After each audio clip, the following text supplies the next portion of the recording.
उस दिन घने जंगल की शांति में चुप्पी छाई हुई थी।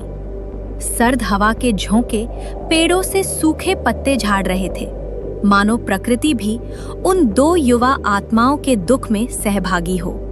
सुनैना और तन्वी, जिनके कंधों पर अभी खिलखिलाहट का बोझ होना चाहिए था, वहां जीवन की कठोरता का भार उठाए धीरे धीरे चल रही थी। सुनैना उसके सिर पर एक फटा हुआ चादर का टुकड़ा था, जो ठंड से बचाने के बजाय उसकी बेबसी को और उजागर कर रहा था। उसकी आंखों में एक अजीब सा दृढ़ संकल्प था, जैसे अपने से भी ज्यादा अपनी छोटी बहन के लिए जीने का व्रत ले लिया हो। दीदी, अब हम कहाँ जाएंगे? क्या हम फिर कभी अपनी छत के नीचे नहीं सो पाएंगे? चलते रहेंगे तन्वी, जहाँ भी जगह मिलेगी वहीं ठहर जाएंगे। याद रख, घर 4 दीवारों का नहीं, 2 दिलों का होता है। भगवान ने हमारा घर तो ले लिया, पर हमारी हिम्मत नहीं ले पाया। देखना, हम मिलकर अपनी एक नई दुनिया बसाएंगे। और फिर सुनैना ने अपने वादे को सच साबित कर दिखाया। एक टूटी फूटी कुल्हाड़ी और अपने अटूट साहस के सहारे उसने 2 दिनों में लकड़ियों और पत्तों से एक छोटी सी झोपड़ी खड़ी कर दी। वह टूटी फूटी सी छत उनके लिए भूख, ठंड और से लड़ने का पहला किला बन गई। झोपड़ी की दरारों से ठंडी हवा के साथ पाला भी सरक रहा था। दीदी, बाबूजी कहा करते थे ना कि हर इंसान अपनी किस्मत का राजा होता है। क्या राजाओं के बच्चे भी इतनी ठंड में खुले आसमान के नीचे सोते हैं? मुझे माँ की गोद बहुत याद आ रही है।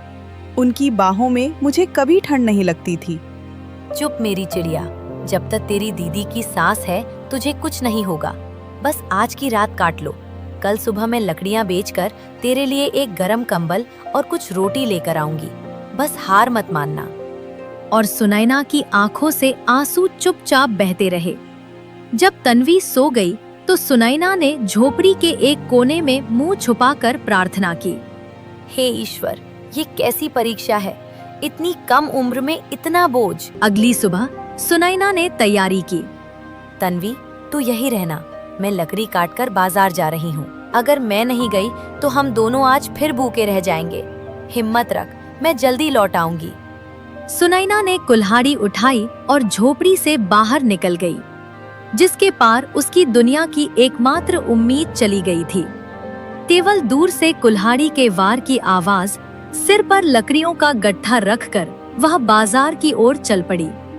उसके कदम भारी थे, पर जिम्मेदारी के बोझ ने उसे चलना सिखा दिया था। लकड़ी बेचकर मिले थोड़े से पैसों से उसने कुछ सूखी रोटियां वापसी के रास्ते में जवानों की नजर उस पर पड़ गई। अरे इतनी सुंदरी अकेले कहाँ भटक रही है? हमसे भी तो बात करो। वह पीछे हटने लगी, उसकी मुट्ठियां कस गईं। तभी एक चमचमाती कार तेजी से आकर वहां रुकी। कार से आर्यन नाम का एक युवक तेजी से उतरा। एक कदम भी आगे बढ़ाओगे तो तुम्हारी हड्डियां तोड़ दूंगा।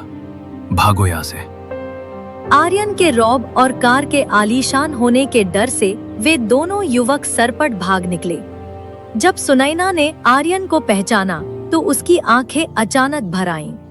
यहाँ वही आर्यन था जिसके साथ कॉलेज के दिनों में उसके गहरे प्रेम के धागे बंधे थे। परिवार की सामाजिक हैसियत और अमीर गरीब की दीवार ने उन्हें बीते 1 साल से अलग कर रखा था।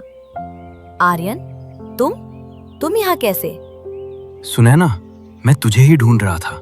सुन, हमारे पास समय नहीं है। मेरे घर वालों ने मेरी शादी किसी और से तय कर दी है। अगर हम अभी नहीं भागे तो कभी साथ नहीं रह पाएंगे। आज रात ही चलो। पर मेरी बहन तन्वी। सुनैना, समझो, अगर हम उसे साथ ले गए तो हमारा पीछा करना मेरे परिवार के लिए आसान हो जाएगा। 2 औरतें एक साथ, वे तुरंत पकड़ लेंगे। सुन मेरी योजना, कोर्ट मैरिज करेंगे। कल शाम तक सब ठीक हो जाएगा। फिर हम वापस आकर तन्वी को ले जाएंगे। बस उसे अभी कुछ मत बताना। सुनैना के मन में तूफान उठ खड़ा हुआ। आर्यन ने उसके हाथ और जोर से पकड़े। सुनैना, मैं तुम्हारे सिवा किसी और से शादी नहीं करूंगा। तुम नहीं आई तो तुम्हें जीने का कोई मतलब नहीं देखता। और सच कहूं, तन्वी की इस जिम्मेदारी ने मुझे थका दिया है। अब जब मुझे हमारा जीवन बसाने का मौका मिला है, बस एक रात की बात है सुनैना, वो अकेली रह जाएगी पर हम ताउम्र साथ रहेंगे। आर्यन के शब्दों ने सुनैना के संघर्षशील मन में एक विषैला बीज बो दिया। थकान, डर और लुप्त हो चुके प्यार को फिर से पाने की तड़प ने उसकी आत्मा पर पर्दा डाल दिया। एक पल के कमजोर निर्णय ने सारे वादों को तहस नहस कर दिया। ठीक है, मैं तैयार हूँ। वह झोपड़ी लौट आई। दरवाजे पर तन्वी बैठी उसका इंतजार कर रही थी।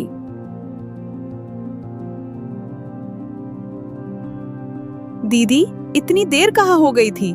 कुछ नहीं चिड़िया, देख तेरे लिए गुड़ लाया हूँ। दीदी, क्या तुम कल फिर जाओगी? हाँ, जाना पड़ेगा।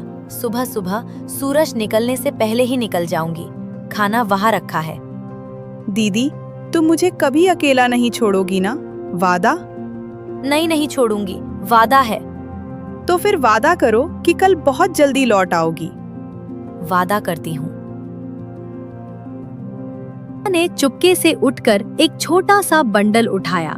मुड़कर उसने आखिरी बार तन्वी के मासूम नींद में खोए चेहरे को देखा। तन्वी ने नींद में ही करवट बदली। उसके पीछे सिर्फ ठंडी रात की हवा और एक टूटे हुए वादे की सिसकी रह गई। एक झलक पीछे देखे बिना वह आर्यन की कार में बैठ गई। सुबह 10 बजे तक तन्वी की नींद खुली। दीदी, दोपहर 2 बजे पेट में भूख के मरोड़ उठने लगे। चारों ओर से ठंडी हवा के साथ रात के 10 बजे बर्तन में रखा सूखा खाना ठंडा पड़ा था।